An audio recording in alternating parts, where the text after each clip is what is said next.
Sir.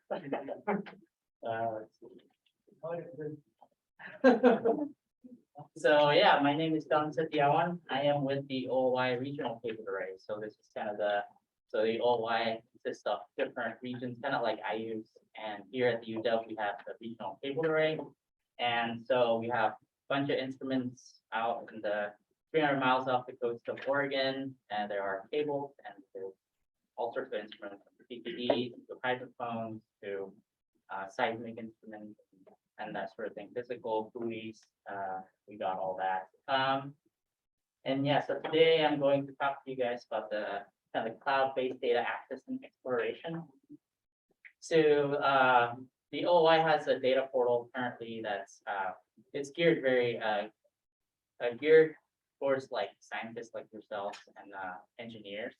And one of the challenges with that is that, you know, a regular kind of educator can't really, you know, if they can't code, then they can't really access the data. And even then, kind of their data portal is still kind of difficult to navigate through and just kind of, you know, get a sense of what OI is and the data that's available there. So yeah, from there, we have this called Interact Ocean. And before going to that, I want to you know, give a recognition to my team. This project is called the Cable Array Value Added Team. So we're kind of like a separate but together like a entity within OI where we add kind of value to what is the existing OI ecosystem. And we actually have Duina over there. Say hi, Duina. She's our front end engineer. You can stand up, Duina. There you go. There we go. Yeah. So the beautiful visualization you'll see later, it's from Duina and myself. I am the lead engineer, and I do a lot of backend, a lot of data pipeline things like that. And Deb Kelly is the principal investigator, and Mike Fedoro, and then our supporting web engineer and scientist for this project. So we have these three main goals when we were kind of building up this project. One is to increase active use of regional cable array data by scientists and for educators and public exploration. And also we want to provide additional tools for like discovery, access, visualization, and then after that, we also want to provide an intuitive, user-friendly data search and visualization interface, and coupled with convenient data downloads. So there's ways to like download it from the web, and then later I will actually show you guys code and all this stuff. We'll play around with the OI data a little bit together. And so this is Interactive Oceans 2.0. Interactive Oceans actually has been around for a long time. It's a website where you know, we share a lot of photos, videos, and right now actually there is a expedition going on where you could actually watch, you know, the expedition from the ship and stuff like that. So this evolution of Interactive Oceans 2.0 adds kind of the data portal component. That's what I've been working on. Here's just a snapshot of what we built. So we have a data portal up there, and then kind of data visualization system, and then this here on the bottom right is what's called the intake catalog. So this is a way that users, you know, that know how to code and stuff to go in and kind of access the data in a very quick manner. And a lot of so one of my work is to put a lot of the OI data into the cloud. And so right now OI data is not in the cloud, and you know it is still a little difficult to get access to OI data. You have to like go through what's called M2M, machine to machine. You get a request, you got to know exactly, you know, their specific unique identifier thing for that specific instrument or that specific stream of the data. And so on. So I've been tasked to put all these in the cloud, kind of like prototyping what's called analysis ready, cloud optimized. So now, you know, OI data coming out of their system is already analysis ready, so you could download and that, and then, it's QA/QC and stuff, and they are very visible on like the algorithms and kind of the functions there to make their analysis ready, but it is not cloud optimized, and all of our systems are in the cloud. So just a little bit about Arco. I don't know how many of you guys are familiar with Arco. Okay, a few of you. So yeah, so Arco is analysis very cloud optimized. These are 4 examples of different formats of Arcos. There's cloud optimized geotiffs, there's ZAR, and there's TileDB embedded, and then Apache Parquet. Each of these, holds different types of data in there.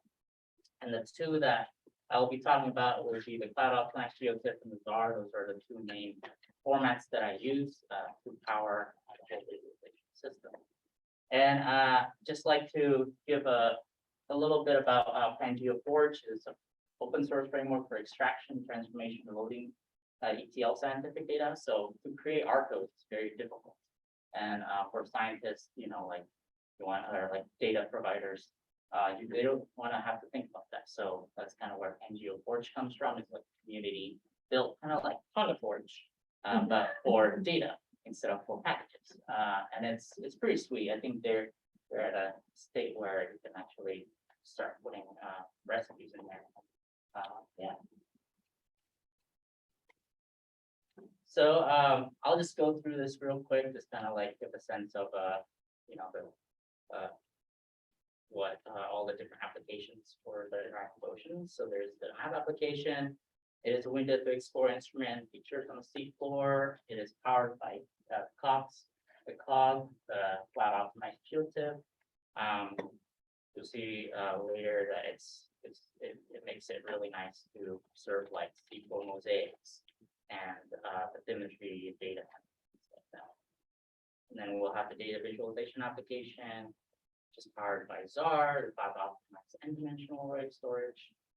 And then lastly, I'll walk you guys through the intake data catalog that we have, just to direct cloud data access through Python API. So that's what you guys all here, right? So program. Yeah, and it is powered by intake, by X-ray, DAS, and ZAR. All right. Enough about the show demo. Okay.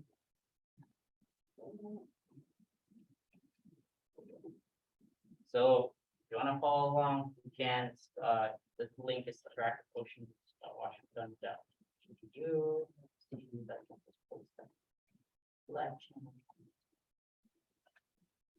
There we go. You can explore what you want to do with slide exploration video. But this is the static site that I mentioned earlier. So this is where a lot of people come in and see a lot of resources on photos, videos, and just learning more about what the cable array is about. And then up here on the right corner, there's the data folder. So I'm just go there. And so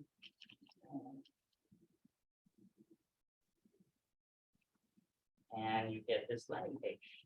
So right now, I'm in the process. So this is actually in beta still. So I'm in the process of getting more and more OI data, more complex data. So still in the works, but check out. So here you can actually see all the different things that we've built, future features that we're working on. Let's do it. All right. So here it is. So this is the cable array. Get a perspective. We're over here. You can see my cursor right there in Seattle. And then down here off of Pacific City, there's this cables. And then you can zoom in on the area. Right, so this is just kind of get a sense. You can see there's a lot of different screens down there. And then there's this shallow profiler. We love shallow profiler, but it's like, so the shallow profiler is one of a kind where we'll have this manipulated shallow profiler that goes up and down about 200 meters and profile the sea, profile the water column at like a rate of like 1 point every second. So it's a very high resolution profile, and you'll see later. I'm gonna show you what the data looks like. Yeah, you're able to put this, check out all the different instruments within that shallow profiler, gallery, details, like that. And this shows you kind of the availability of the cloud data. Yeah, for each instrument. And then, okay. And so we have this feature called Mosaic. Oh, I should probably mention like this bathymetry. You see how it's kind of tiling? That is tiling. It's using Lambda, AWS Lambda, to kind of tile it on the fly.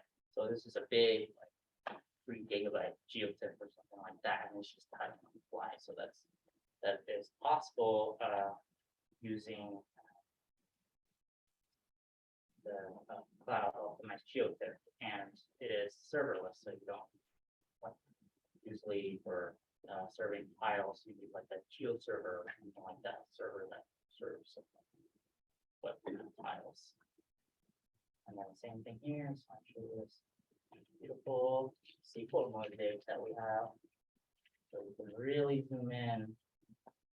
This area is really inserted. But here's some of the hydrothermal vents that you can see. Just go to an area where it's more fun to look at, more wildlife. We like to see crab.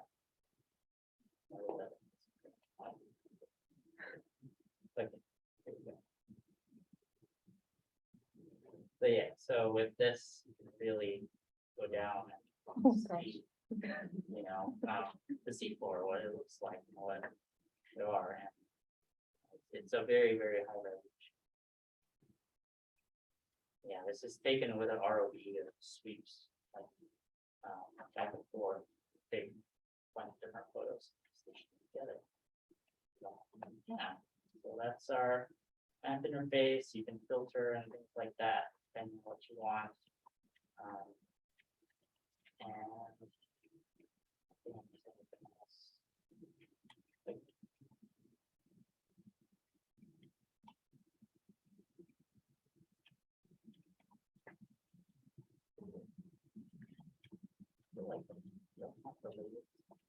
Give me 1 second, guys.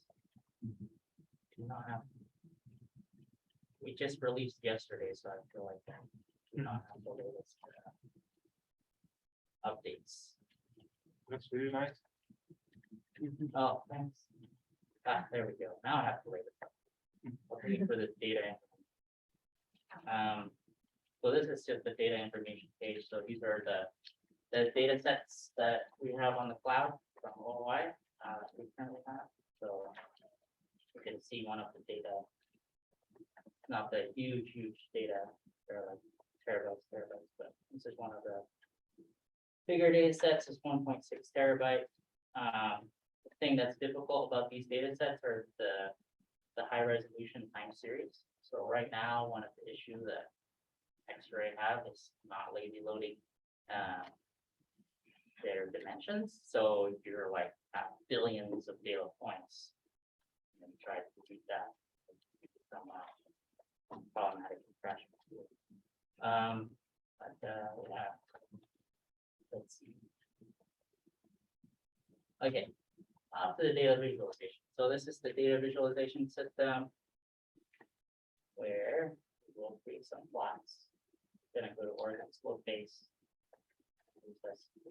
Stuff. So, you know, basic oceanography education. I want to look at like the fluorometer and the chlorophyll versus like dissolved oxygen.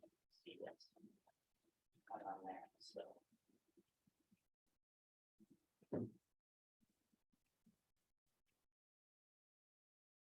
So this part is just, you know, mostly those that. Okay, so chlorophyll is concentration. We have all the colors from CM Ocean. So this is what that is. Color. We've done this, I know that. it will try to grab the color range based on the data and because there's some outliers in there. So one of the things that we are still working at is using the QC data that we have to remove the outlier. So this will grab data. So that this we have a full resolution data. I think this data is about 20 gigabytes, and then for filtering down, I think later we'll see that it's about 600 megabytes for this specific time pressure and then porometer, and so chlorophyll concentration. So we're like it has to do all that on the fly. Right now, we don't have any kind of optimization where we have to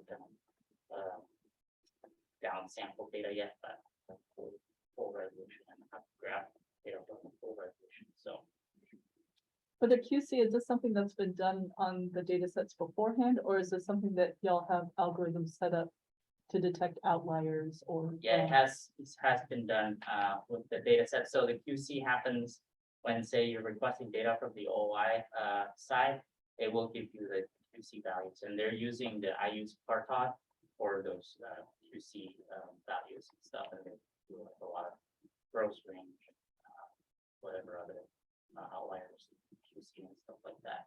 So yeah, so that right now, I think this year they're really working on trying to improve the QC, and so that users does have that analysis ready type of data set. And yeah, all I do for the cloud is just grabbing that, converting that into a Zara format, and so we'll have all that data, and later we'll see that we do have all those QC values here correctly here. For this purpose of this data visualization, I do not have QC yet, so it's not implemented in that, but eventually we'll use that. Oh yeah, so that's a little base stuff. Could have added another Y. All that was really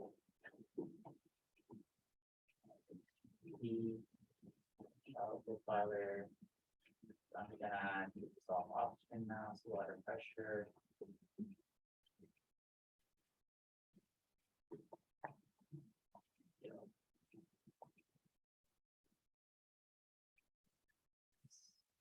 So I'm grabbing like 1 year worth of data.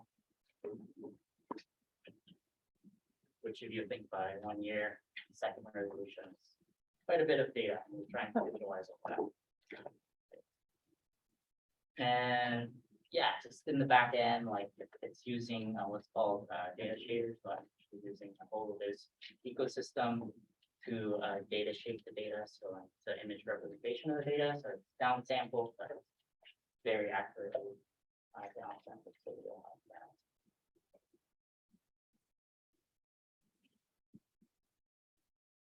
Is that any questions so far? Yeah, definitely check out, the map and kind of see if there is any data that you're interested in. But yeah, you can see there the two, and then right now we don't have a link to plot, and so you can kind of just eye it like this is for an education like K-12 oceanography education was cool. It's really cool, and you can see kind of the relationship between the two here. And you have a little higher of soft option right here. You can have higher of chlorophyll concentration.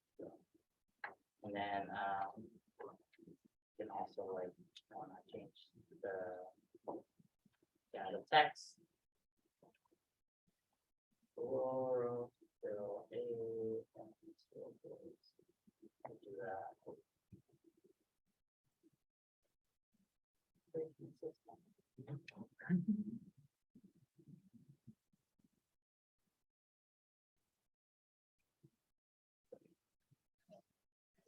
Different text, and as you notice, you're not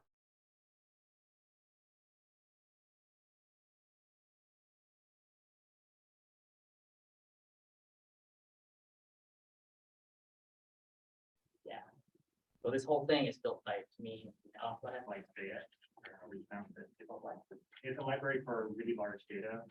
It's actually used by Plotly as part of their backend to handle the really large data sets sometimes. Yeah, We actually, this is using Plotly. it is Plotly. Yeah, and Plotly can only handle like, I think we tried 1,000,000 points and it did not like that.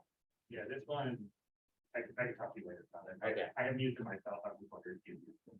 Oh, no, I have not. We use, like Plotly, even the WebGL, like this is using the Plotly heatmaps GL, then I've used Plotly scatter GL, and it does have a limitation of how much data it can be handled. So I can't throw like, 100 million data points and start slowing down, like hugely. So it needs to be kind of this down sample image representation. So yeah, cool. All right, and what else do I want to show there? That's it, and we'll go over to the Jupyter Hub here in a second. But yeah, so this gets you a sense of kind of what variables are in there. Data side is so this is the data information page. Again, all right. Oh, I should show you guys this. So this is the OI M2M. This is how you access data through OI, the official OI. So, I'm not gonna actually just walk through this, but I'll show you. So you need to know kind of the specific identifier here, and then make this data request URL, and your final request to URL. You have to wait for them to, because it's generated on the fly. You have to wait for a while.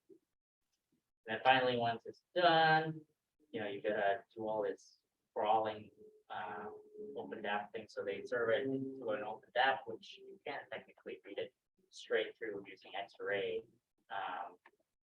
But yeah, some of their NetCDF sometimes is kind of funky. Their OpenDAP doesn't work really well. Yeah, so that's kind of how you get it. So it's like so I'm gonna show you now the intake data catalog. Like, spin up the Jupyter Hub. Should share this one.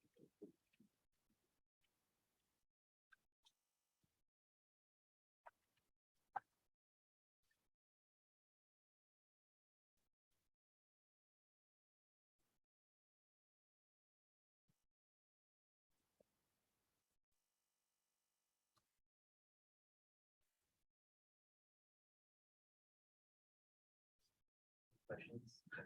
The repository, the materials are not in the tutorial repository, but it's in separate, I mean, Oh, it's my own repository. I didn't know where to put my stuff. So okay, we'll talk to you about that. Yeah, I couldn't do that.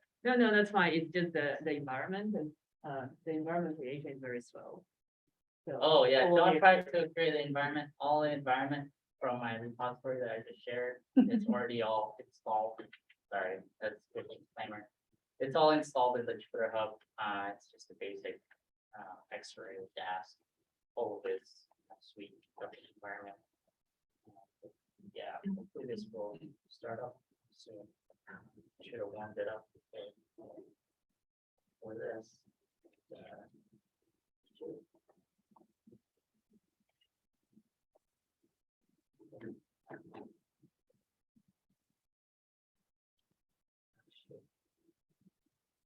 Is everyone else spinning up?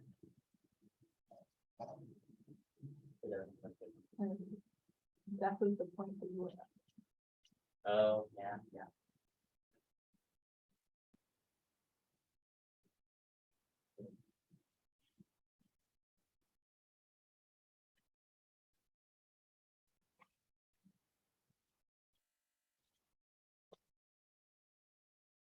Oh, it's gonna do a local one. That's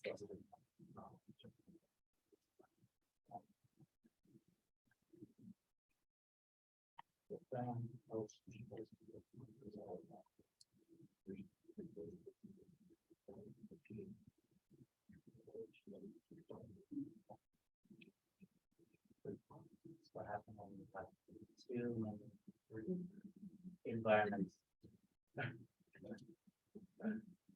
Okay. So,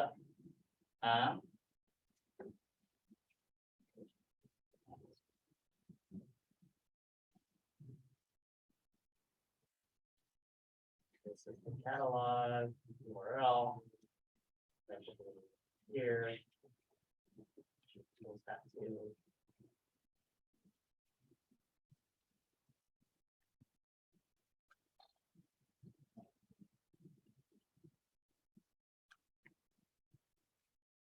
So we have that. Now we do this import intake.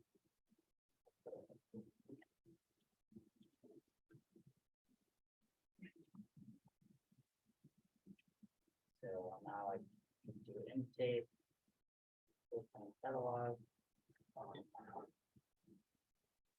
think it's just not.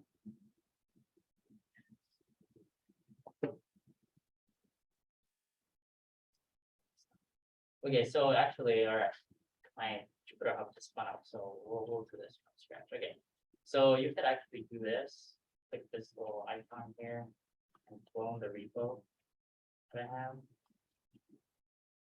The code that clone that repo.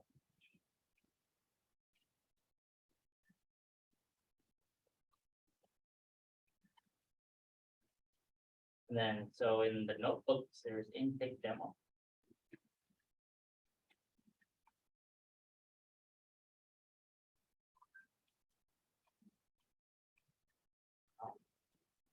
And then you could just choose the Python 3 or 2 in the Jupyter.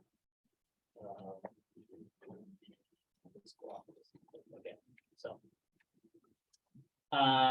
just importing intake, HP plot, X-array, motion, and then the dask details wrapper here. And after that, you want to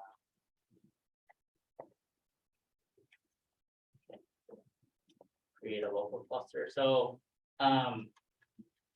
you know, with dask, you can actually connect to, I think, the dask office tomorrow. So how many of you guys are familiar with dask? Very cheap. Okay. So dask is a package to perform distributed computing. It's really great. And X-array and dask works together really well. So that's what it. Yeah. So why I was kind of like not use this very much in terms of this new. Recently, Jupyter Lab has this like really cool dask interface thing. So I'm trying to set that up.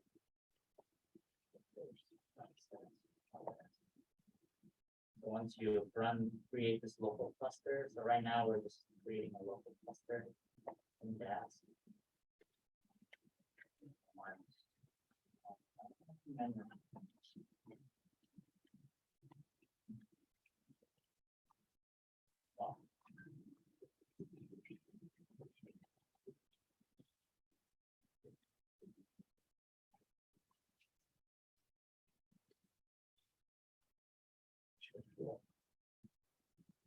All right. So I'm setting this like windows up so that you guys can see my progress later when my computation kicks in, like using dask to distribute. So right now it's just creating a local cluster. So each of your environment, I think, have 2 CPU and 8 GB memory, right? Yeah. So it's just creating from that. So yeah, you just open the catalog. Then this catalog.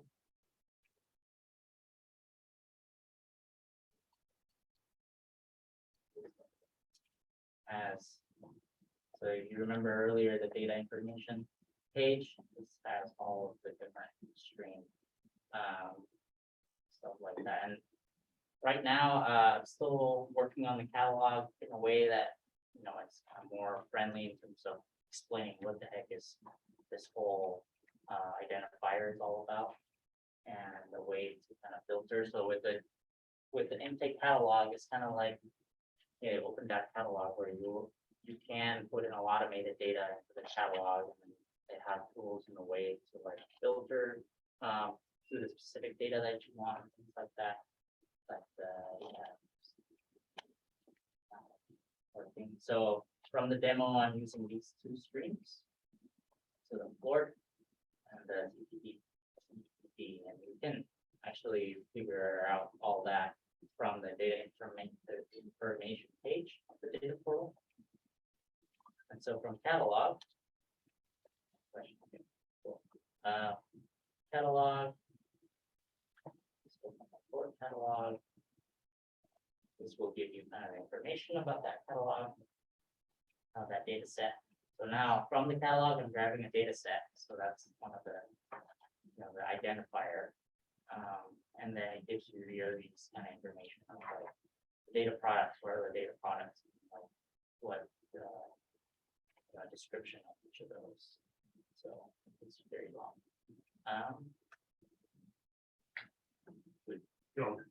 And these instruments are like feeding data in like near real time or something.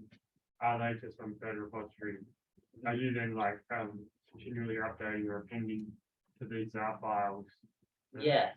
Yeah, I'm doing daily append. So each day I append. So it's like I'm still working on kind of the real-time aspect of things. So you could get real-time values from the OI and WEM thing, and then they can get it as like JSON files or JSON format. But yeah, I'm appending daily, so we'll have that. So I'm still running into some issues with pending bizarre things like that. But yeah, that's kind of the goal, is to have the latest day, eventually hour, things like that. So it'd be real. So with these catalogs, if you need you described, filtering based on aspects of the metadata. Mhm. Is that just a full scan of every record in the catalog, or is there a way to index by properties like location or time? I think there is a way to index. Right now I'm not following any kind of standard. I think there's like a standard, the stack, the spatial temporal access catalog standard. But with that, it has a lot of like the spatial component, but not much of the temporal component, which a lot of these kind of large geospatial data mostly is made out of really large, like lat long type thing. Like the gigabytes of data, that's I assume it's not very high resolution of time series, things like that, but it's like big spatial data. So yeah, there is a way to index it. I'm still also kind of new to this intake thing, Yeah. and trying to get familiar with it. But yeah, currently there isn't really a way for us to filter down this intake catalog from the that I've created, but eventually that's Great. yeah.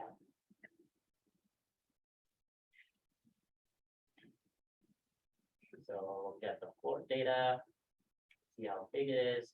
We'll get the CP data. Yeah, this project is mainly built up by me and Serena. So it's been a slow progress, but eventually we want to get it to a point where accessing OI data is easy. Yeah. And I think yesterday I mentioned I was one of the EchoPipe developers, so there's a lot of bioacoustic sonar data in OI. I'd like to get into here, because right now everything is in like the raw data server. All right, so you can see the fluorometer data is about 62.8 gigabytes total. And then you can kind of explore that. The beautiful thing about X-ray is the lazy loading. The only thing that's not lazy loaded is the dimension, so it is your loading, so all of the time variable gets loaded. So, and that can get very big. One of them is like 14 billion times, something like that. Yeah. Okay. And then, yeah, you can explore the CPD. Earlier, I mentioned about the QC. I don't know if you can see that. But there is the QC data here. For example, practice dissolve option QC. So there's the QC checks, and that's kind of QC value for each of the data points. So you can, if you have access to this whole full data set, you can do your own analysis and whatnot with it. And yeah, I'm just gonna filter it down to the same filter as I did on the demo earlier. Like I mentioned earlier, it's about 600 some megabytes. So that much data trying to be plotted in the front end. But this time I'm just using the HV plot getter, and here it goes. The task stream going.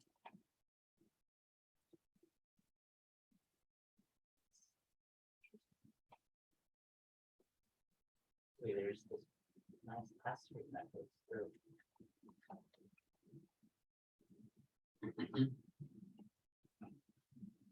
Must be some bug on the here.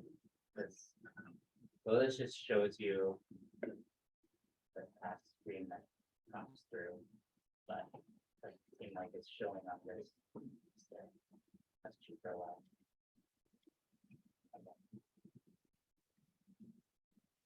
And where is the data actually physically hosted? Is it going to AWS or something like that? Yeah, it is on AWS S3 buckets. So it is the object storage, and yeah, you can actually directly access the data. So the catalog is just a way for like giving the metadata, but if you want to directly access it, you can. I'll actually show you after this. So yeah, you can get similar plots like I showed earlier. You could do more stuff than that, but okay. So for the last bit of my time, like 5 minutes, I'm just gonna show you FS-Spec a little bit. So FS-Spec is a library to access data on the cloud, and really HTTP or anything like that. It's very interoperable. So the S3 bucket that this are in is called OI data. So bucket equals S3 OI data, and it is open. So please be nice to it, because we are paying for the egress. But hey, if you use it and we need more funding, great. Oh, So you could do this back. Where I'll do FS equal spec. Let's say file system is S3, let's specify that. And credential anon has to be true, so anonymous. Now you can do FS dot. The live code. Here we go. It is FS lister.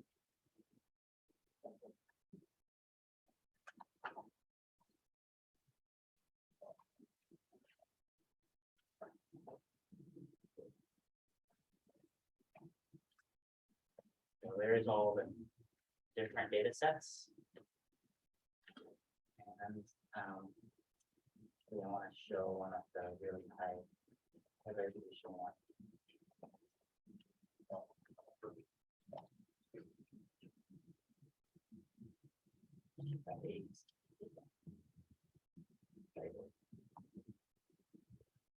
So yeah, so this data information could actually get the data location straight.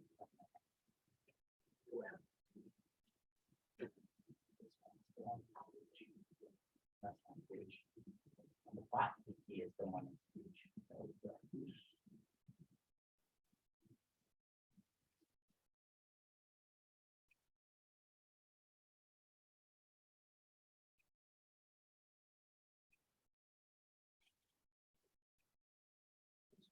Okay.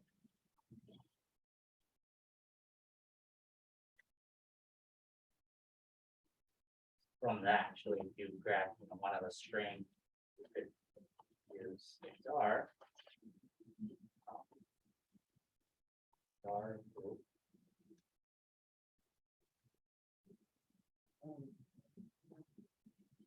Consolidated, that's number.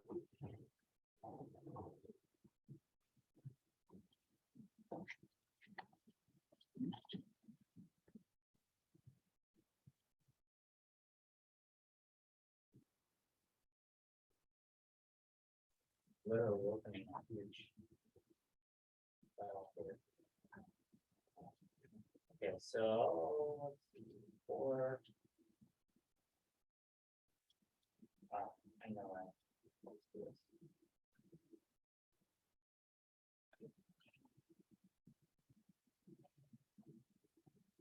What is that? How many billion is that? It's like 3 billion data points. So yeah, you could get it.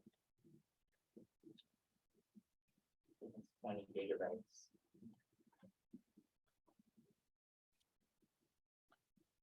So 23.7 gigabytes. So like trying to open that file would be, at least 23.7 gigabytes in your host machine before you can even distribute. So that's kind of the issue with X-ray, and I haven't found a solution for it yet. So yeah, so go back here. So what's next? Just keep improving the portal for kind of multiple dimensions data support for more of the complex instruments. You have like the ECP and all these other ones that we have, and then expand real-time data and visualization analysis. So we started kind of diving into the real-time data coming out pretty soon. And then, yeah, just optimizing your data storage system scalability in terms of trying to plot that really large data set. And yeah, with that, and with my favorite quote, our fate in the oceans are long. And yeah, keep on researching what you guys want to do. Yeah.